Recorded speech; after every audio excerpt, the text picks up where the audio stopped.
पूर्णिमा का उपवास बहुत सारी बहनें, बहुत सारी माताएं पूछती हैं, महाराज जी पूर्णिमा का उपवास, पूर्णिमा का व्रत कैसे करें।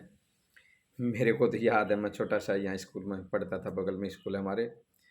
तो मुझे तो ऐसा ख्याल है कि पूरे गोपालपुर गांव में कोई भी घर ऐसा नहीं बचा जहाँ माताएं बहनें जो है पूर्णिमा का उपवास न रखती हूँ, व्रत न रखती हूँ और उसको कथा कराती थी। ऐसा ज़माना था कि पूरा घर ही कच्चा होता था तो गाय के गोबर से पीली मिट्टी से लेपन करते थे। अब ऐसा नहीं रहा।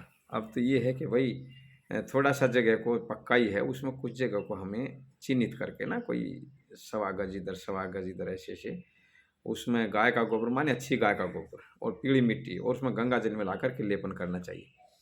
वहाँ पर एक मिट्टी, पीली की मिट्टी को जो है उसके चारों तरफ जो लपेट करके अपना जो है मोड़ी, वो एक गणपति का रूप बना देना चाहिए। और केला काट करके, आटा भून करके उसमें और थोड़ा मीठा मिला करके और उसमें केला डालना चाहिए। उसको बाल भोग बोलते हैं। और चरणामृत क्या होता है कि गंगा जल और उसमें तुलसी का पत्तर, कोई थोड़ा सा जो है गाय का दूध, और ये डाल करके उसको हम चरणामृत कहते हैं। और बैठ करके सत्यनारायण की कथा सुननी चाहिए। मुझे एक भी घर ऐसा याद नहीं जहाँ पर सत्यनारायण की कथा ना हुई हो, सबके घरों में होती थी।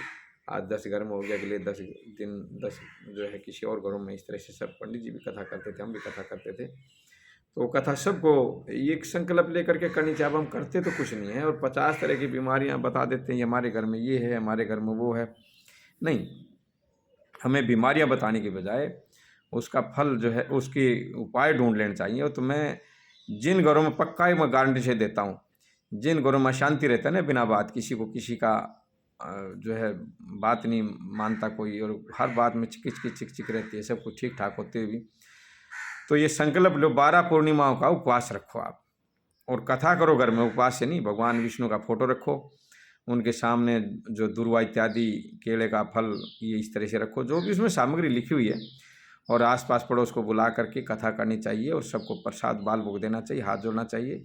ये अगर आप नियम से 12 पूर्णिमा करोगे तो आपको 100% आपके घरों में फायदे होंगे। इसको आप कागज पर लिख करके, इसलिए पूर्णिमा को बहुत ध्यान से शाम को चंद्रमा का दर्शन करना चाहिए, मनाना चाहिए आप।